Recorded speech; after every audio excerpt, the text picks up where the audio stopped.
നമസ്കാരം, ഞാൻ ദിനേഷ് സൗപർണിക. എനിക്ക് ഇന്നലെ വന്നൊരു മെസ്സേജാണ് എറണാകുളത്ത് നിന്ന്. മനോജ് എന്ന് പറഞ്ഞൊരു ആള് ഈ റിപ്പോർട്ട് ചെയ്യണ സമയത്ത് രാസവളങ്ങൾ, അതായത് 18 കുറച്ച് ഉപയോഗിക്കാൻ പറ്റുമോ? ഒരു വീഡിയോയിൽ കണ്ടതാണ്.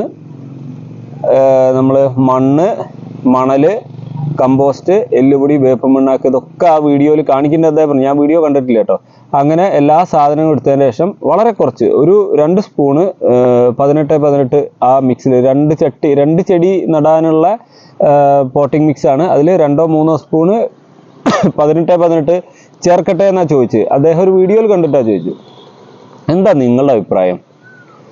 നമ്മൾ റീപോർട്ട് ചെയ്യാന്ന് ഉദ്ദേശിച്ചത് 2 രീതിയിൽ ചെയ്യാം. ഒന്ന്, ഒരു ചട്ടിയിൽ നിന്ന് എടുത്തിട്ട് മണ്ണോട് കൂടി പിഴുതെടുത്തിട്ട് വേറൊരു വലിയ ചട്ടിയിലേക്ക് ഇറക്കി വെച്ച്, അപ്പോൾ സൈഡിൽ നല്ലോണം ഗ്യാപ്പ് ഉണ്ടാവും. ആ ഗ്യാപ്പിലേക്ക് നമ്മളെ പോട്ടിംഗ് മിക്സ്, ഈ പറഞ്ഞ രാസവളം അടക്കമുള്ള പോട്ടിംഗ് മിക്സ് നന്നായിട്ട് കൂട്ടിച്ചേർത്ത് ഈ ചെടി മണ്ണോട് കൂടിയാണ് അതിൽ ഇറക്കി വെക്കുന്നത്. അതിൻ്റെ ചുറ്റും ഇട്ട് കൊടുക്കാം. നല്ല കാര്യമാണ്, ഒരു കുഴപ്പമില്ല. കാരണം ചെടിയുടെ പറ്റുവേരുകളോ മറ്റു ഭാഗങ്ങളോ ഒന്നും ഇളകിയിട്ടില്ല, പൊട്ടിയിട്ടില്ല. അപ്പോൾ നിങ്ങൾ സെൻറ്ററിൽ ഈ മണ്ണോട് കൂടിയ ചെടി വെച്ചു, കവറിലോ ചട്ടിയിലുള്ള ചെറിയ ചെടി എടുത്ത് സെൻറ്ററിൽ വെച്ചു, ചുറ്റും കുറേ ഗ്യാപ്പ് ഉണ്ട്, വലിയ ചട്ടിയാണ്. നിങ്ങൾ അതിൻ്റെ ഉള്ളിലേക്ക് എന്തിട്ട് കൊടുത്തു? പോട്ടിംഗ് മിക്സ് ഇട്ട് കൊടുത്തു വിത്ത് ഫെർട്ടിലൈസർ, കെമിക്കൽ, അതായത് 18 19 നിങ്ങൾ ഏതാ കൊടുക്കണമെന്ന് വെച്ചാൽ അത് ഇട്ട് കൊടുത്തു. ആ കെമിക്കൽ ഫെർട്ടിലൈസർ ഒരിക്കലും നേരിട്ട് ആ വേരിലേക്ക് അങ്ങോട്ട് എത്തുന്നില്ല. ഇനി പറ്റുവേരുകളുടെ അടുത്തേക്ക് എത്തിയാലും വേര് പൊട്ടാത്തത് കൊണ്ട് ചെടി ഈ ജൈവ അംശങ്ങളുടെ ഒപ്പം രാസവളങ്ങളുടെ അംശവും കിട്ടി ചെറിയൊരു നനവ് കിട്ടിക്കഴിഞ്ഞാൽ പറ്റുവേരുകൾ ആ വളം വലിച്ചെടുക്കും. അത് സേഫായ ഒരു മാർഗമാണ്. ഇനി അദ്ദേഹം ചോദിച്ചത് എങ്ങനെയാണോ എന്ന് എനിക്കറിയില്ല. രണ്ടാമത്തെ രീതി പല ആളുകളും ചെയ്യുന്ന ഒരു വിഡ്ഢിത്തരമാണ്. അതായത് പറിച്ചെടുത്ത് അടിയനിയം, പറിച്ചെടുത്ത് എല്ലാവരുടെയും ചെയ്യുന്നത് പോലെ പൈപ്പിൻ്റെ അടിയിൽ വെച്ച് നന്നായി കഴുകിയതിന് ശേഷം അത് സാഫൊക്കെ നന്നായി പുരട്ടി ഉണക്കാൻ വയ്ക്കും. അല്ലെങ്കിൽ നിങ്ങളിത് മാർക്കറ്റിൽ നിന്ന് ഓൺലൈനിലോ മറ്റേ ഇത് സാഫൊക്കെ മിക്സ് പുരട്ടിയിട്ടുള്ള ഒരു ചെടി നിങ്ങൾ ഓൺലൈനിൽ പർച്ചേസ് ചെയ്യും. അങ്ങനെ ഒരു 3-4 ദിവസം കഴിഞ്ഞ് നിങ്ങളെ വീട്ടിലേക്ക് ആ ചെടി എത്തും. അപ്പോൾ നിങ്ങളത് തുറന്നിട്ട് വീണ്ടും നിങ്ങളെ വക സാഫ് പുരട്ടി ഒന്ന് കെട്ടിത്തൂക്കും. എന്നിട്ട് എടുത്തു വെച്ച് റീപോർട്ട് ചെയ്യാൻ പോവാണെന്ന് വിചാരിക്കുക.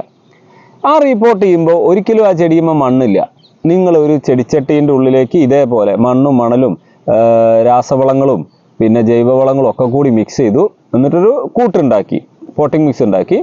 ഈ ചെടി നമ്മൾ ചട്ടിയിൽ ഇങ്ങനെ ഇറക്കി വെച്ചു. അതിൻ്റെ ചുറ്റും പോട്ടിംഗ് മിക്സ് നിറച്ചു, നന്നായി അമർത്തി നിറച്ച് കുറച്ച് ചകിരിച്ചോറും മിക്സ് ചെയ്ത് എല്ലാം ഇട്ടു വെച്ചു. ഒരു നനയും കൊടുത്തു. എന്ത് സംഭവിക്കും? ഈ ചെടിയുടെ സ്കിന്നിൻ്റെ അവിടേക്ക്, അതായത് തൊലിയുടെ ഭാഗത്തേക്ക് രാസവളങ്ങളുടെ തരികളെ ഗുളിക പോലെയാണ് ഈ രാസവളങ്ങൾ അധികമുള്ളത്. ഈ തരികൾ മുഴുവൻ പോയി മുട്ടി നിൽക്കും. അവിടെ നല്ലോണം നനവും ഉണ്ടാവും. ആ നനവുള്ള സമയത്ത് രാസവളങ്ങൾ അവിടെ നിന്ന് കഴിഞ്ഞാൽ അതിൻ്റെ കൂടുതൽ തോതിൽ രാസവളങ്ങൾ അതിൽ 2-3 സ്പൂണൊക്കെ ഇട്ടിട്ടുണ്ടെങ്കിൽ രാസവളങ്ങൾ അതിൻ്റെ സ്കിന്നിൻ്റെ മേലെ അവിടെ തട്ടി നിന്നിട്ട് അവിടെ പൊള്ളലും പിന്നെ ഈ നനവുള്ള കാരണം ചീച്ചിലും വരാൻ സാധ്യതയുണ്ട്. പിന്നെ ഇനി അഥവാ നിങ്ങളത് പുറത്തൊക്കെയാണ്, വെയിലത്താണ് വെച്ചത് എന്ന് കരുതുക, നനച്ചിട്ട് വെയിലത്ത് വെക്കുക. വെയിലത്ത് വെച്ചതാണെങ്കിൽ രാസവളങ്ങൾ ഇതിൻ്റെ സ്കിന്നുമ്മ തട്ടുമ്പോഴുള്ള ആ ഒരു ഇതിന് ഉണ്ടാകുന്ന ഒരു ആഘാതവും സൂര്യപ്രകാശത്തിൻ്റെ ശക്തിയും കൂടിയാകുമ്പോൾ അതിന് കൂടുതൽ ക്ഷീണം വരും. രാസവളങ്ങൾ ഇട്ടാലത്തെ കാര്യം പറയണം കേട്ടോ. അപ്പോൾ രാസവളങ്ങൾ ഇട്ട് കഴിഞ്ഞാൽ ഇതിൻ്റെ മുറിവായയിൽ നമ്മൾ സാഫൊക്കെ തേച്ചൊക്കെ സേഫ് ആക്കിയിട്ടുണ്ടെങ്കിലും ആ മുറിവായ ഭാഗത്തേക്ക് ഈ നമ്മളെ എന്താ പറയുക, രാസവളങ്ങളുടെ തരികൾ എത്തിക്കഴിഞ്ഞാൽ പെട്ടെന്ന് വലിക്കുമ്പോൾ ആ ഭാഗത്തിനത് കേടാവാൻ സാധ്യതയുണ്ട്.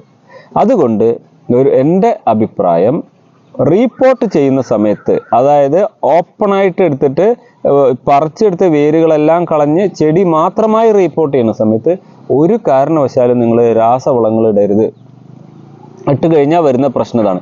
എന്തിനാണ് വളങ്ങൾ കൊടുക്കുന്നത്? വളങ്ങൾ കൊടുക്കുന്നത് ചെടികൾക്ക് വലിച്ചെടുക്കാനാണ്. ചെടികൾക്ക് വലിച്ചെടുക്കാൻ ചെടികളുടെ വായയായിട്ട് കാണുന്ന ഒരു ഭാഗം ഒന്ന് ഇലകളും രണ്ടാമത്തത് വേരുപടലമാണ്. നിങ്ങൾ റീപോർട്ട് ചെയ്യാനെടുത്ത ചെടികൾക്ക് വേരുപടലം ഇപ്പോൾ ഇല്ല. ആ അവസ്ഥയിൽ നിങ്ങൾ രാസവളങ്ങൾ നന്നായി കൊടുത്തു കഴിഞ്ഞാൽ ചെടിക്ക് ഒരിക്കലും അത് വലിച്ചെടുക്കാൻ കഴിയില്ല. അതൊരു കാര്യം. രണ്ടാമത്തത്, അതിൻ്റെ വേരുപടലങ്ങൾ ഉണ്ടാകുന്ന തുടക്ക ഭാഗത്തെ കരിച്ചു കളയാൻ അല്ലെങ്കിൽ കേടുവരുത്തി കളയാനും ഈ രാസവളങ്ങൾ ഇടയാക്കും. അതുകൊണ്ട് സിംഗിളായിട്ട് പറിച്ചെടുത്ത ചെടി റീപോർട്ട് ചെയ്യുമ്പോൾ സാധാരണ രീതിയിൽ റീപോർട്ട് ചെയ്ത് വെച്ചതിൻ്റെ ശേഷം വേരുപടലങ്ങൾ വന്ന്, അതായത് 2 ആഴ്ച 3 ആഴ്ച കഴിയുമ്പോഴേക്കും വേരുപടലങ്ങൾ വന്നിട്ട് വേണം നിങ്ങൾ മറ്റു വളങ്ങളൊക്കെ കൂടുതൽ കൊടുക്കുക. ജൈവവളം ആകുമ്പോൾ അത് ആ മണ്ണിൽ അവിടെ അങ്ങനെ നിന്നോളും, അതിന് വലിയ ആഘാതം ഒന്നും ഉണ്ടാവില്ല, നനവ് ഒന്നും കൂടുതൽ വരാത്തതുകൊണ്ട് കേടൊന്നും ഉണ്ടാവില്ല. അതുകൊണ്ടാണ് റീപോർട്ടിംഗ് സമയത്ത് ദയവ് ചെയ്ത് രാസവളങ്ങൾ പോട്ടിംഗ് മിക്സിൽ ചേർക്കരുത്. ചേർക്കുകയാണെങ്കിൽ റീപോർട്ടിംഗ് എങ്ങനെയായിരിക്കണം? മണ്ണോട് കൂടി ചെടി അടുത്ത ചട്ടിയിലേക്ക് റീപോർട്ട് ചെയ്യുന്ന അവസ്ഥയിൽ നിങ്ങൾ ധൈര്യമായിട്ട് ചേർത്തോളൂ. ഈ വിവരം നിങ്ങൾക്ക് പുതിയതാണെങ്കിൽ അല്ലെങ്കിൽ നിങ്ങൾക്ക് ഉപകാരപ്പെടുമെന്ന് തോന്നുന്നുണ്ടെങ്കിൽ നിങ്ങളുടെ സുഹൃത്തുക്കളുടെ അടുത്തേക്ക് ഇത് ഷെയർ ചെയ്യുക, അവരോട് അല്ലെങ്കിൽ ഇത് പറഞ്ഞു കൊടുക്കുക. നമ്മുടെ ചാനലിൽ വരുന്നത് ഇത്തരം അവയർനെസ് വീഡിയോസ് ആണ് കൂടുതൽ വരുന്നത്.